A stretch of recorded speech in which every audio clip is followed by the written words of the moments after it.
Hello students, इस video में हम IIT JEM 2024 मैथमेटिक्स का क्वेश्चन नंबर 3 सॉल्व करने वाले हैं। थर्ड क्वेश्चन है let y of x be the solution of the differential equation dy upon dx equals to 1 plus y sec x for x belongs to open interval -π/2 to π/2 that satisfies y of 0 equals to 0 then the value of y of π/6 equals. और options है हमारे पास root 3 log 3/2, root 3/2 log 3/2, root 3/2 log 3 और root 3 log 3। इसमें से कौन सा option true होगा y ऑफ π/6 के लिए? तो हमें पहले इस डिफरेंशियल इक्वेशन का सॉल्यूशन फाइंड करना है। ये फर्स्ट ऑर्डर फर्स्ट डिग्री का लीनियर डिफरेंशियल इक्वेशन है, तो हमें लीनियर डिफरेंशियल इक्वेशन को सॉल्व करने का मेथड इसमें यूज करना होगा। तो पहले इस डिफरेंशियल इक्वेशन का सॉल्यूशन फाइंड करते हैं, फिर उस सॉल्यूशन में π/6 रख के देखेंगे कि उसका वैल्यू क्या होता है। इस डिफरेंशियल इक्वेशन में हम y ऑफ sec x को लेफ्ट साइड ले आएंगे, तो ये हो जाएगा dy upon dx minus y into sec x equals to 1 बचेगा राइट साइड। अब इस इक्वेशन को हम ये भी लिख सकते हैं, इस इक्वेशन में किए क्या है कि माइनस को हम sec के साथ ले लिए हैं। अब ये फर्स्ट ऑर्डर फर्स्ट डिग्री का लीनियर डिफरेंशियल इक्वेशन का स्टैंडर्ड फॉर्म है। अब इस इक्वेशन का हमें इंटीग्रेशन फैक्टर फाइंड करना है, तो इसका integration factor IF equals to हो जाएगा e to the power integration minus sec x dx, क्योंकि यहाँ पे p ऑफ x है माइनस sec x और q ऑफ x है 1। तो हम इंटीग्रेशन फैक्टर निकालने के लिए p ऑफ x का इंटीग्रेशन करके उसका हम e टू द पावर कर देते हैं रिजल्ट, इसीलिए इंटीग्रेशन फैक्टर इक्वल्स टू हो जाएगा e to the power integration of minus sec x into dx। और इसको हम ये भी लिख सकते हैं, इसमें माइनस को हम बाहर कर दिए हैं इंटीग्रेशन से। अब आप लोगों को पता होगा कि इंटीग्रेशन sec x का हो जाता है log of sec x plus 10x, तो ये हो जाएगा e to the power minus log of sec x plus 10x। अब इसे हम ये भी लिख सकते हैं, यहाँ पे log के पहले जो -1 था उसे हम पावर में ले आए, sec x प्लस 10x पे पावर कर दिए, तो ये बचेगा यहाँ पे e to the power log sec x plus 10x का इनवर्स। तो यहाँ पे e to the power log है और log के बेस में भी ये e ही है, तो ये हो जाएगा simply sec x plus 10x का इनवर्स। तो उसे हम लिख सकते हैं 1 upon sec x plus 10x। तो इस चीज को हम ये भी ऐसे लिख सकते हैं, तो हम e to the power minus log of sec x plus 10x को 1 upon sec x plus 10x भी लिख सकते हैं। और ये हो गया 1 upon sec x plus 10x integration factor निकल गया। और q ऑफ x है यहाँ पे 1, तो इंटीग्रेशन फैक्टर और q ऑफ x पता है, तो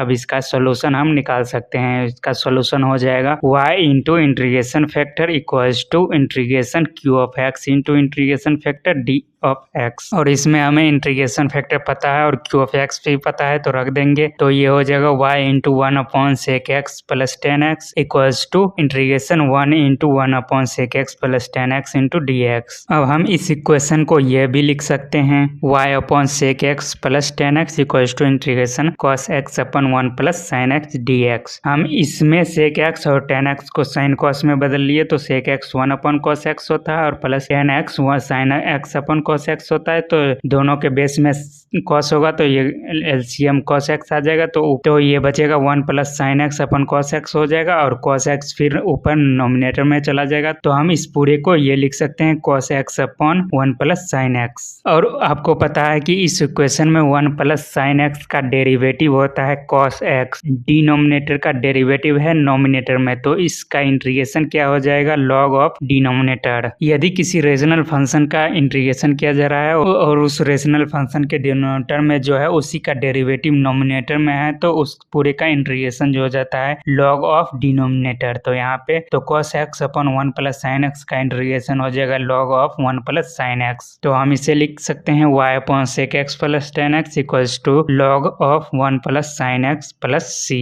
तो ये आ गया हमारा सोल्यूशन इस डिफरेंशियल इक्वेशन का। अब यहाँ पे इनिशियल वैल्यू दिया गया है, जब x 0 है तो y भी 0 है, तो इस सॉल्यूशन में हम y को 0 कर देंगे और x को 0 कर देंगे और वहां से c फाइंड कर लेंगे क्या होगा। तो ये हो जाएगा 0 upon sec 0 plus tan 0 equals to log 1 plus sin 0 plus c।